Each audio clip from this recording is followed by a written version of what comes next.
So you notice I have created a transition between this floor and the other. Everything that's in the main living space in the kitchen is one seamless floor, but in case in the future I wanted to change the flooring in one room and not have to redo it throughout the whole house, I'm making these transitions. Plus, it makes it easier in planning because then I don't have to try to make this one blend seamlessly with the next floor. Notice that's a 1/2 inch wide.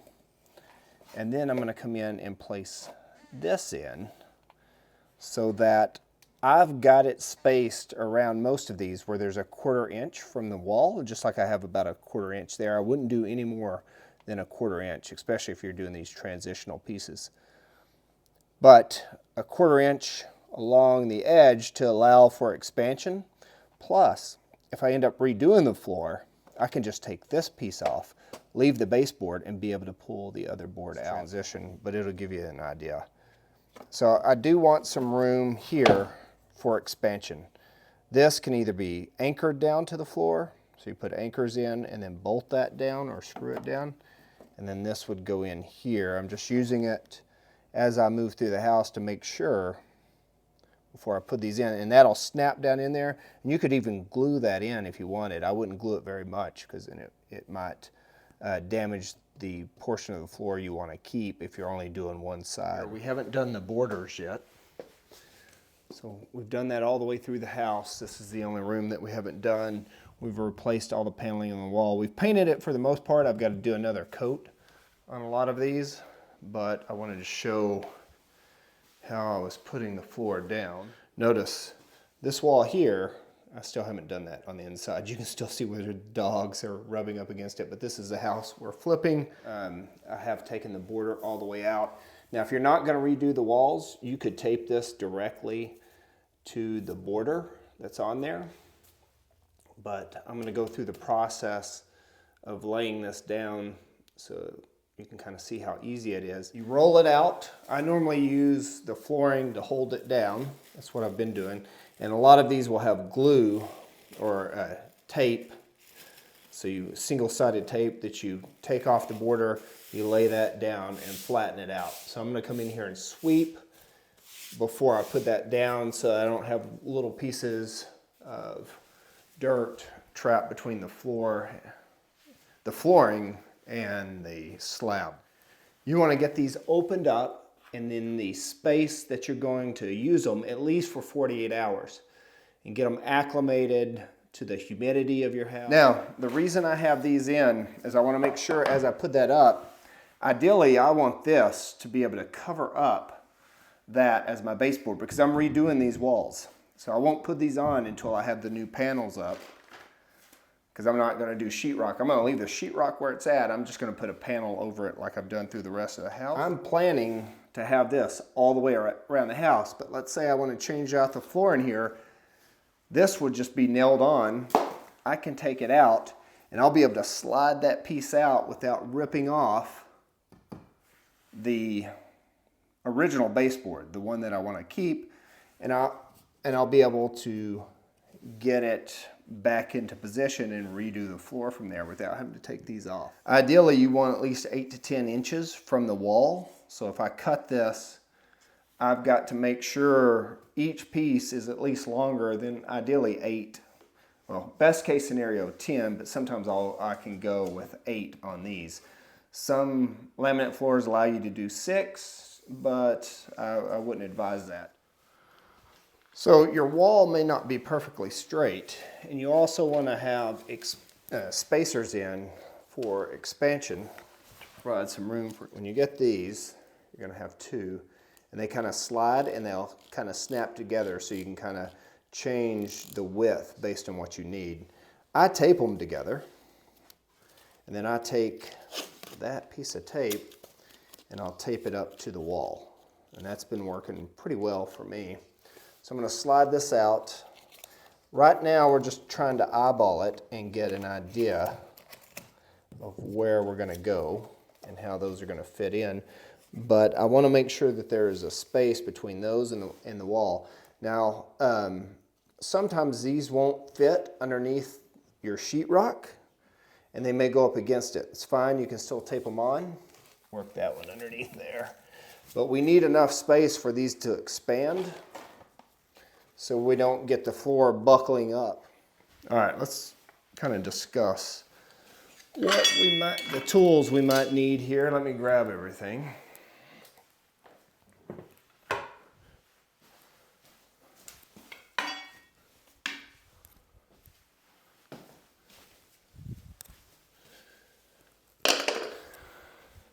All right, for tools, so let's just look at some of the things that you might need. Some sort of spacer, prevent any kind of expansion issues with the floor buckling.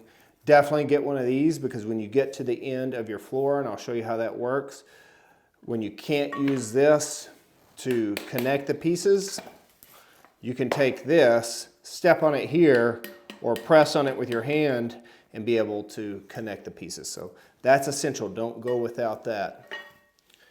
This here is what you're going to use to kind of bang the pieces together.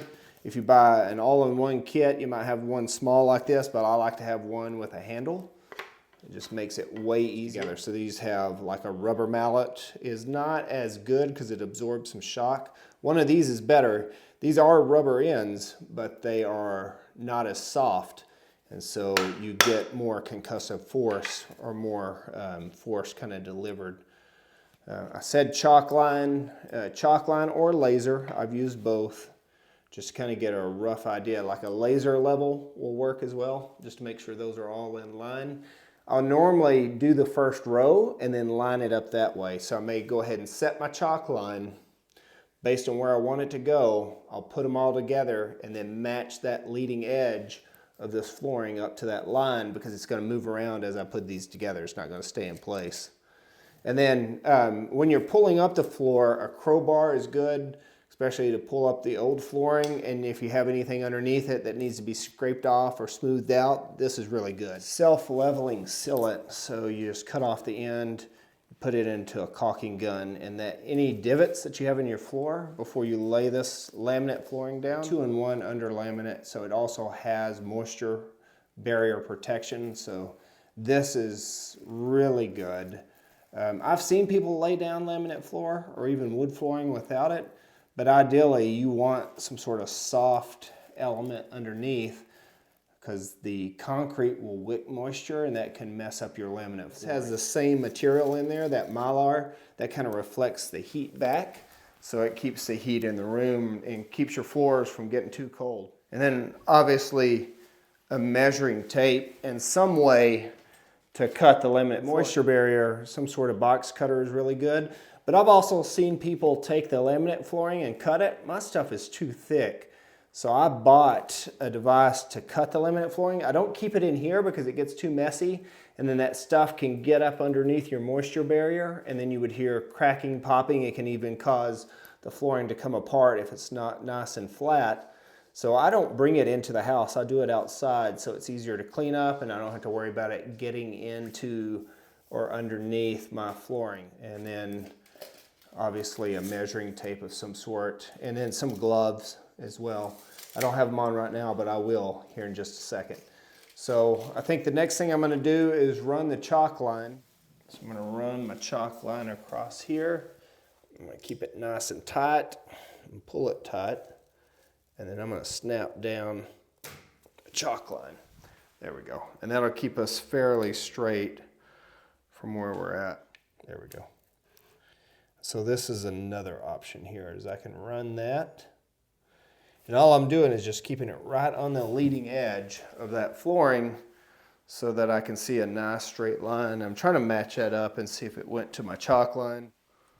So now, like I like to see these. That's another reason I kind of bang those two together, not just to run the line, but I like to make sure I'm not going to run out of room here. So that's going to be right at 24 1/8. So let's go cut this one.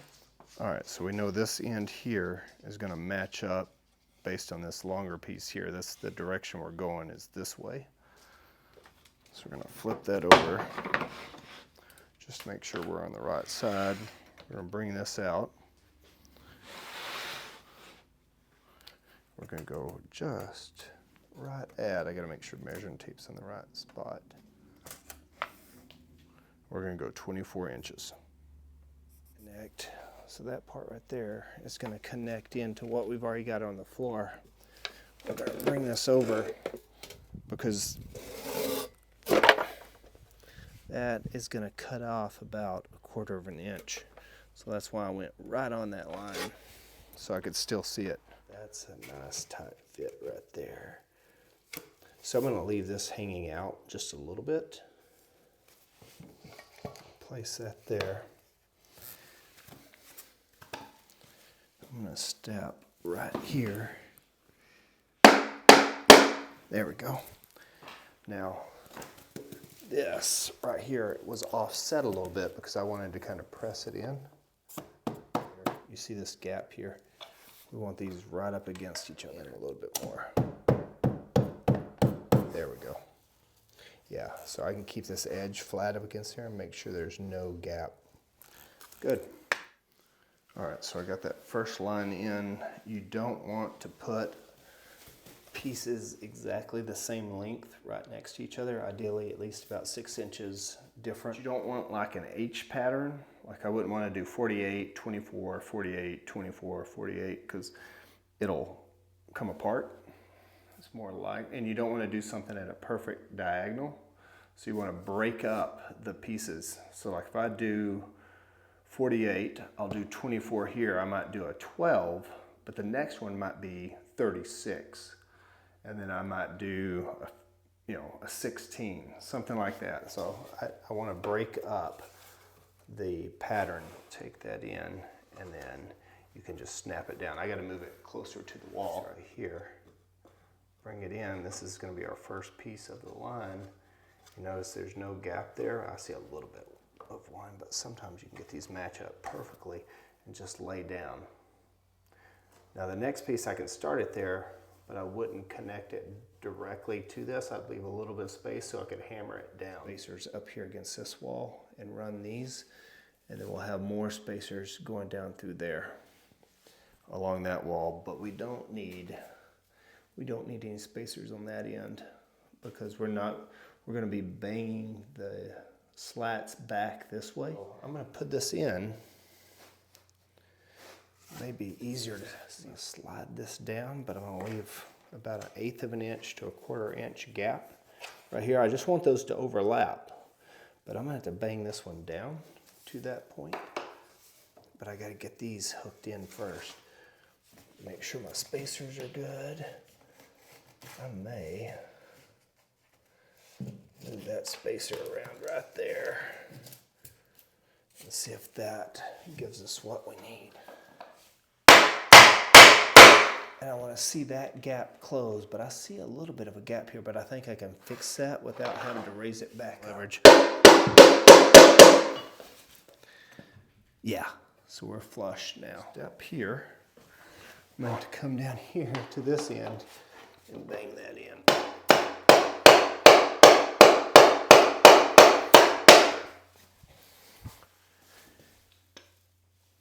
And I'm using that tool down here. Lay these out because I got to place them down there anyway. I'm not going to lock them in yet. I'm just going to lay them down next to it. And this will give me a quick reference. Will I have at least 10 to 8 inches here where it ends? Because I don't want to be too short. I don't want 2 to 4 inches there. I don't want to be, it's okay to be over on this next piece. I just don't want to be under. So I don't want to go under 10 inches here. So that's what I'm planning out when I lay these out and just eyeball it as opposed to doing the calculation. We can go ahead and lock these in. So I've got a small amount of overlap there. So I know that's going to go into place. I'm going to tap that one a little bit just to kind of lock it down. I'm going to come down here while I hold it with my other foot.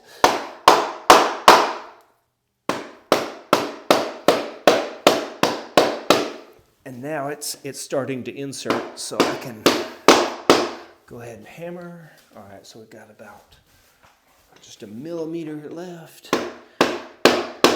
You want to make sure that is flush on this so you don't damage this portion. let's say I can't get those to go this way. I did, but let's say I can't.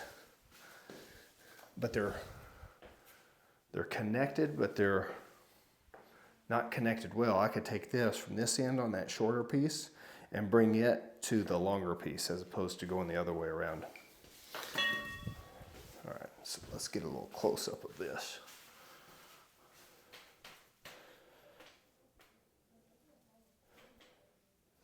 Slide it down, bring it down. So again, I want this to be to overlap. Press that one down and snap it in. There we go. Looks like we got a little millimeter difference there. Good. Now, notice we still got that gap. And if I just started to hammer on it, these two wouldn't connect. So I need that to be pressed down enough so it'll fit into that slot.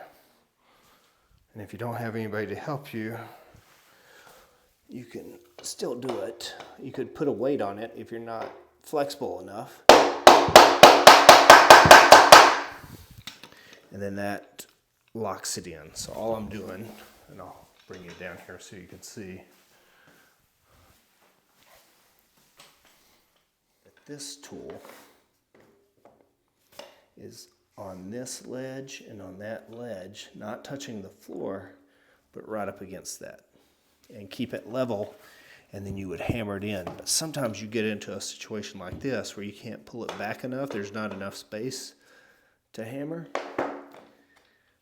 And even if you're not right up against the wall, that's where that tool comes in. Prevent it from moving, and hammer this way. Just don't catch your toe. You could have somebody hold it down. Normally when it's up underneath a wall, the wall itself won't let it bounce out of there because you got to lock it in. So now we're going to measure this section. We're going to measure this section here and cut our next strip. And that's really it. This is a fairly square room, so this one will go fast. But if you have to cut something to go around a corner to keep one piece connected and keep the room flowing, circular saw comes in because you can do those right angles pretty easy. Reciprocating saw is good, especially if you need to kind of cut a curve into it. And so are those oscillating saws. Like Dremel has a really good oscillating saw, and that's good, especially for getting in here and cutting corners and getting a really tight fit. But that's how to install your laminate flooring.